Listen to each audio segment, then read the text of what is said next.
In this video, I'm going to go over all the music apps that I currently have on my iPad Pro to help me create music.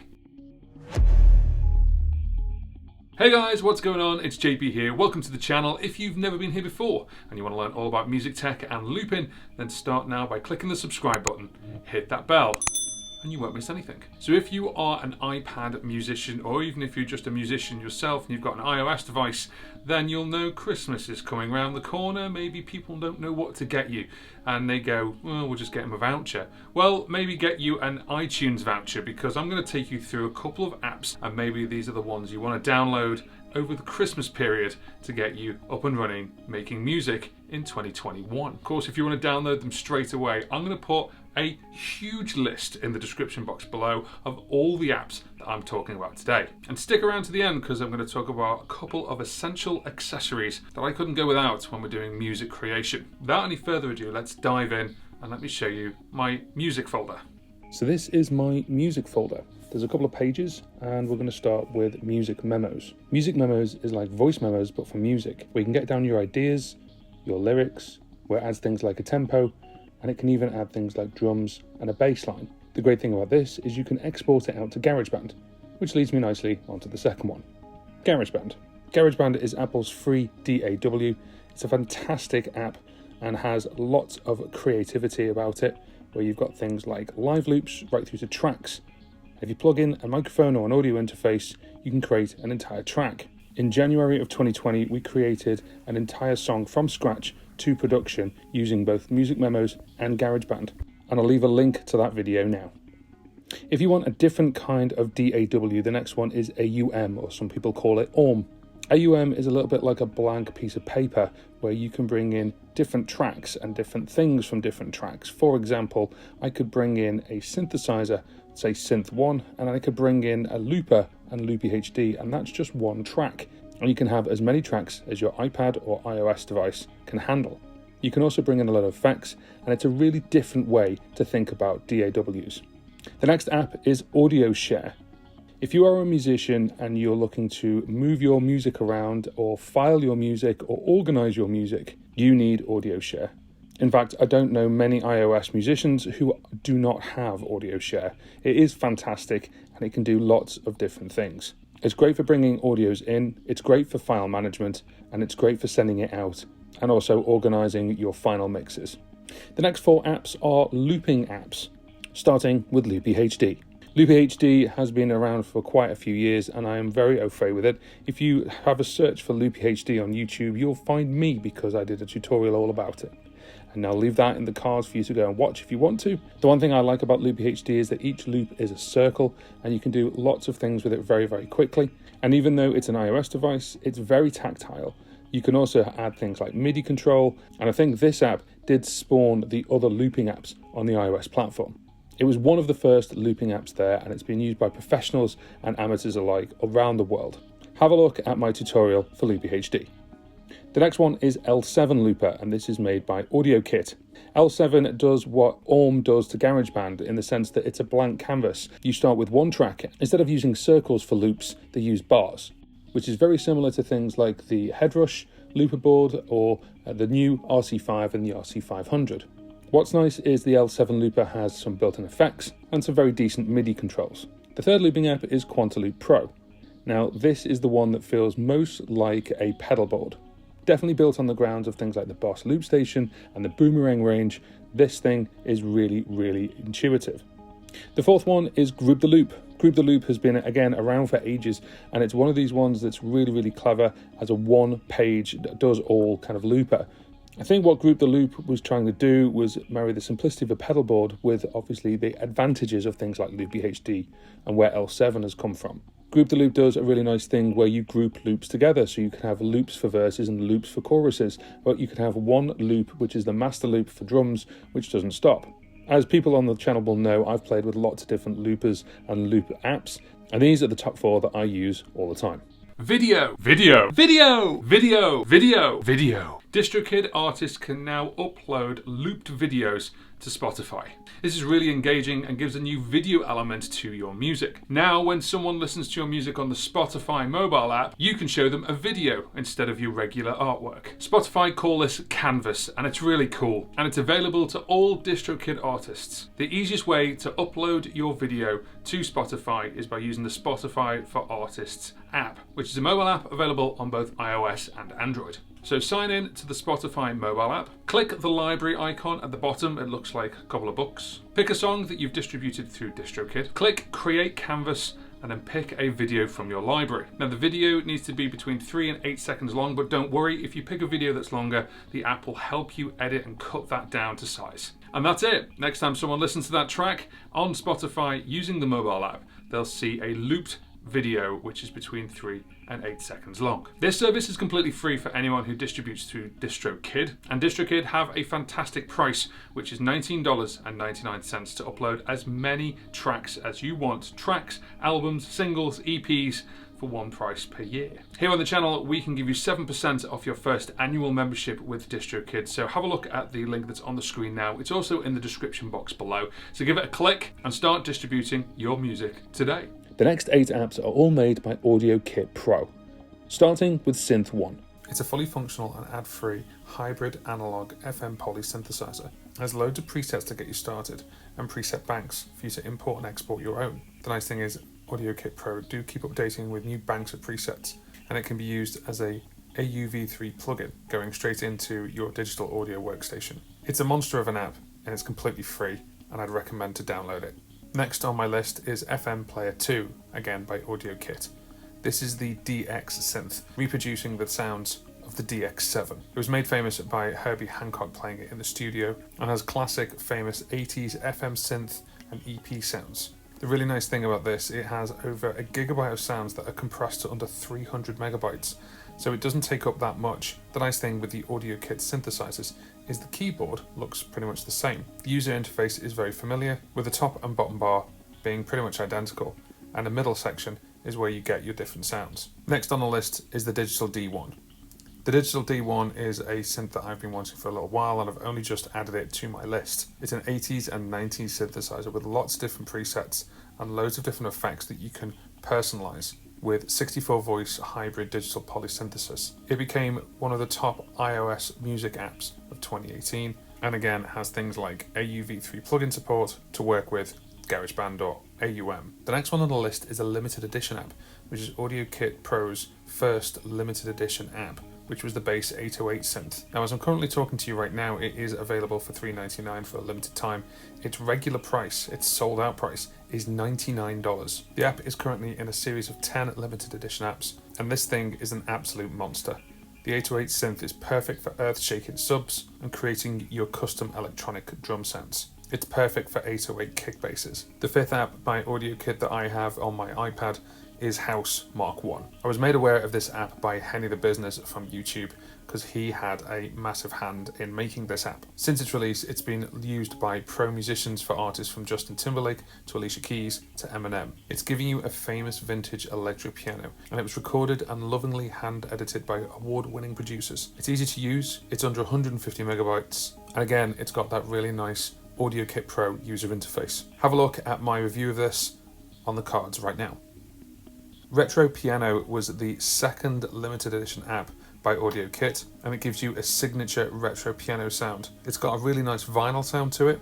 Just like any of the other AudioKit synthesizers, you can save your presets and dial in the exact noise and sound that you want. There's over 40 original vinyl noise samples, some really nice tremolo and reverb effects as well. Again, this is an AUV3 plugin and works great with things like GarageBand, Cubasis, AUM, Audio Pro, and loads more. The next app was the third limited edition app by AudioKit Pro, but this is something completely different, and this is AudioTune. What this does is a real-time pitch correction, and it's an AUV3 plugin from Coda Labs and AudioKit. You can pitch correct vocals, but also instruments as well. You can make things sound in tune, or you can have a creative robotic effect in real time with practically zero latency. There's 144 different tuning scales, and you can set the pitch standard to any frequency. The final one is the fourth version of their limited edition apps, which is AR909 Drum Machine. At the time, it's $2.99, but again, it's a limited edition app, and it's inspired by the 1983 version of a specific drum kit. I don't know how they managed to do it, but they create a fantastic set and suite of apps where they're able to sample and produce all these different sounds and then compress it down into such a small size. The entire app for this one is less than 20 megabytes on most devices. So imagine having multiple versions of this in your DAW like GarageBand or Cubasis. It's a hybrid synth and sample-based drum creation machine, and it's really, really clever and really intuitive. Have a look at my review, which is in the cards now. Moving over to the second page of my music apps, we have Arturia iSpark. I was inspired to look into this as I bought the Arturia Keylab, and I kind of didn't know what this app did, if I'm honest. But put simply, iSpark allows you to play drum patterns in real time and then tweak around the sound. Its workflow is pretty good when you start thinking about the structure of a song, and the samples are crystal clear. The next app is something completely different, and it's great fun to play with, and that's Koala Sampler. Koala Sampler has a super intuitive interface to help you make tracks in a flash. What's really cool is you can resample the output of that back into the input through the effects that are built in, and then make changes on top of that. You can record up to 64 different samples with your mic, and there's 16 built-in effects. The bit that I really like is the sequencer. You can copy and paste sequences over really quickly and build a song out of nothing in a couple of minutes. Koala Sampler is now available on the Mac as well as on iOS. If you want to see my review of it, it's in the cards right now. This next app I've had on my iOS devices for years, and it's something that I'll always go back to for a little bit of inspiration, and that is Sound Prism Pro. Sound Prism Pro is a keyboard, but it's also a composition tool and a MIDI controller. It's really clever to use. On the left hand side, you have the bass notes. On the right hand side, you have what would be your right hand on a keyboard. But what you can do with it is phenomenal. It has a really nice way of generating harmonic textures and sounds. It doesn't have every chord laid out for you, but it does have associated chords when you change the root note. This is great for creating a sequence really quickly, anything from a film score right through to something that's going to be in the background of your existing track. There's more packs you can get of sounds in Sound Prism Pro, and I think it's totally worth it. Now, when it comes to synthesizers, a mini Moog Model D needs no introduction. So when Moog themselves create their synthesizer for iOS, it was a no-brainer to get it. It's a full transformation of the world's first portable synthesizer, the mini Moog Model D, and this is optimized for iOS. You can jump in and play with over 160 included presets, and works really well with external keyboards. The mini Moog Model D is also an AUV3 plugin, fusing workstations like GarageBand, AUM, and Cubasis 3. Imagine having a keyboard from the 1970s, but being able to control the MIDI through MPE and Bluetooth. Next up is Synth Master 1. Now, I originally bought this for the iPhone, and there's an iPhone and iPad version, but it's KV331 Audio's first full-blown universal app for the iOS platform. I've used a synthesizer on and off inside GarageBand, and it comes with 650 factory presets. The next app is a lot of fun to play with, and just something really different. And that's Bebop, the robot synth. This is an app from Normalware that's a musical instrument that anyone can play. Instead of a keyboard, they have an easy to use touch control system, and it's really, really friendly. You have a nice, fun, animated robot that performs while you play the music. The thing with Bebop is it's a really powerful engine, and you can actually apply effects to it as well. It looks really simple just by dragging your finger across the screen because the keys can be set, but you can mess around with it and start tweaking the sound. It now has audio bus and inter-app audio, and you can obviously add that into things like GarageBand and other DAWs. If anything else though, it's just a little bit of fun, and I really like it. I think it looks quite cute. The next 10 apps are apps released by Nembrini Audio. All these apps are meant to be used as a plugin inside your DAW. They have loads of different apps. Some are free and some are paid for. The ones that you see that are called AR actually means analog rack. The ones I have downloaded to the iPad are Analog Rack Noise Gate, Cleaner, Crunk V2, Chorus, Guitar EQ, Delay, Phaser, Tremolo, Flanger, and the PSA 1000 Junior. But they do have lots more. Just type Nembrini Audio into the search bar in the App Store, and you can see how many apps they've actually brought out. Moving over to the last page, the next app is one of the best studio compressors that I think you can get on iOS, and this is Rough Rider 3. The other reason why it's become a true favourite is not only is it really good, but it's completely free. This is made by Audio Damage, and Rough Rider 3 has an external sidechain input for hosts that support it. You have a full bandwidth of control for a nice cleaner sound. It's inter-app audio capable, so therefore you could have it as a compressor on something like AUM, but it's also a UV3 and it's even a standalone. If you're doing music creation and you want a compressor, this is the one. The next one I have on here is called Phase Delay Array, and it does exactly what it says on the tin. It's a phaser and it's a delay. Again, it must be used with some sort of audio unit host or DAW application. So what does it mean, phase delay array? Well, it's basically a 3 effect channel units that are chained together to make a really weird combination. Developed by Neon Silicon, it's actually a little bit hard to explain, but the way this is chained together, you can get some really twisted sounds. The nice thing is this is ridiculously small in size, so you could have multiples of this in your DAW. But download Phase Delay Array and just have a play with it. It's really cool. Another app, another AudioKit plugin app. This time it's AudioKit Hey Metronome. With Hey Metronome, think of Hey Siri. I'm sorry if I've activated your device there. But you can put on your earbuds and you can control everything with your voice. From tempo and meter to beat patterns to even what song you're practicing. And you can say things like, Hey Metronome, set the tempo to 120. Or Hey Metronome, next song. It's a real different way to play around with a metronome. There's loads of different sound sets and loads of different beat divisions. This next app I've used a little bit. It's very clever and it's just a real simple thing, and it's called Stereo Lag Time, which is an audio unit plugin. What this does is it puts a small delay between the left and the right channels. The question is, why would you want to do that? What it can do is it can make a sound really, really wide by just delaying one side of the channel just a couple of milliseconds. You can get a really wide stereo sound that's not artificial. It's a ridiculously simple control, and you need to work it with a DAW, like Cubasis or AUM or GarageBand. It might not be an effect you need or want, but it's a great little plugin and I recommend it.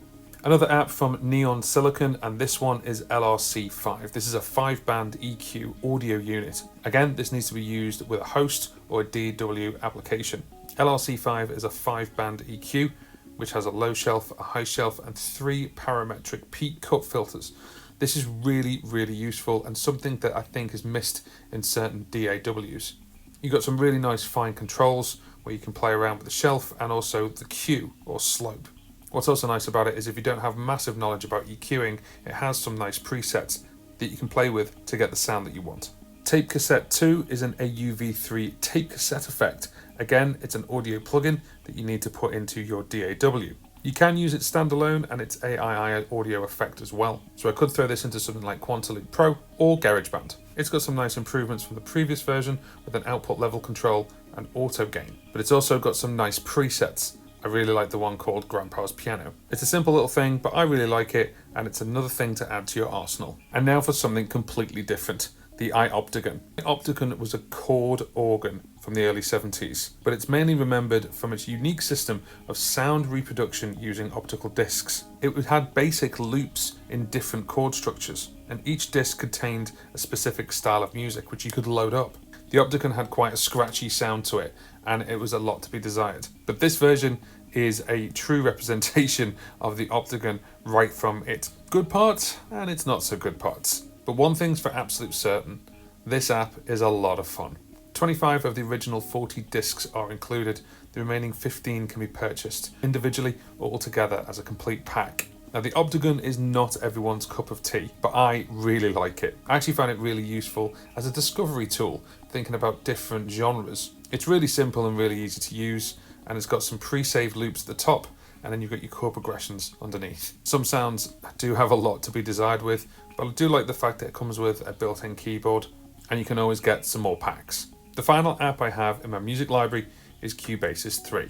Cubasis 3 is something I'm just getting into. I had Cubasis 2 for quite a while, but I didn't really play with it, and I kind of favoured GarageBand for its simplicity. But now I'm starting to see this ceiling or the limitation of certain things in GarageBand, and I want something more for iOS. Enter Cubasis 3. Now at the time of recording this, Cubasis 3 is actually on a discount, as is any of the in-app purchases, including the Waves bundle. Cubasis 3 was built from the ground up from Cubasis 2, and they are calling it their next generation in mobile music creation. It can do so much. It has an unlimited number of audio tracks and MIDI tracks, which is just down to how much your device can handle it. The other thing I like about it as well, it's 32-bit floating audio, and everything inside is really intuitive. If you do want to see tutorials on Cubasis, let me know in the comments section below. Now, I did say I was going to talk about a piece of equipment which is basically going to expand your music creation, and it's this. This is the Apple Lightning to USB 3 adapter. Now, they call it the camera adapter, but any musician who uses iPads will know we don't use it like that. So this is Lightning at this end, and it's USB 3 at the other. This little hole here is Lightning, so you can plug it in and keep it on charge. This piece of kit is the #1 reason why you're able to plug in things like keyboards, an audio interface, and power it as well at the same time. It's a fundamental piece of kit that I wouldn't go without. Now, that's all fine if you're using things like iPhones or iPads that have a Lightning connection. What about the iPad Pros and the brand new iPad Air? Well, this is Apple's connection for that. This is USB-C, and this has a multi-port adapter. So you've got USB-C there, this is HDMI, and then it gives you USB 3. However, this baby will set you back £75. That's a lot of money. You may have seen me do this video a little while ago, but instead of that one, I use this one. This is called the Hyperdrive. This is USB, and it has USB at the end, and this is an extension cord, but what it has is all of those. This is a multi-port adapter which gives you USB back, it gives you USB 3, it gives you an SD card reader, and it gives you a headphone port. Let's say I'm plugging in a musical keyboard into my iPad. Now, I can do that with the Apple one, but then I still can't plug in headphones. So this will give me the availability to plug in headphones and that at the same time. This also works phenomenally well for the audio interface. So if I plug in things like a Scarlett or a mixer that's USB, that's going to work as well. I'm going to put a link to the Lightning adapter, the USB-C Apple adapter, and also the Hyperdrive as well in the description box below. Now, if you hear anyone talking about backing up on an iOS device, people have a look at things like solid state drives. And solid state drives are fantastic because they are really, really fast, but at the moment they're really, really expensive.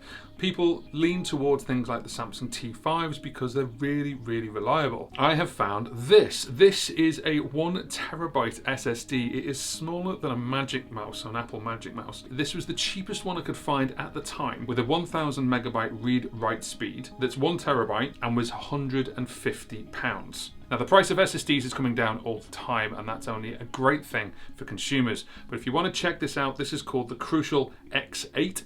And this is made by Crucial. I'm not sponsored by them at all. I just highly recommend it because it's never let me down. So there we go, guys. That's my list. That's everything that's on my iPad currently at the moment. Of course, it could change in the future if new apps come out. Have a look in the description box below, and there is the full comprehensive list of everything I've just talked about today. But what do you have? Do you have anything different? Do you use things in a different way? Let me know in the comments section below. If you have found the content of this video useful, then please give it a thumbs up. It really helps me, and it helps the channel grow. If you want to support me a little bit further, you can do. You can buy me a coffee at buymeacoffee.com. Buy me a coffee at buymeacoffee.com helps me keep this channel alive. I do a video once a week and try and do that as many times as I can. So for those who have, thank you very much. There's also a membership section of buymeacoffee.com. So for $5 a month, you can get access to a couple of nice things. Go and check them out. Now, out of the thousands of people who watch my videos every month, and it is now in the thousands, only 5% of you, or just over 5%,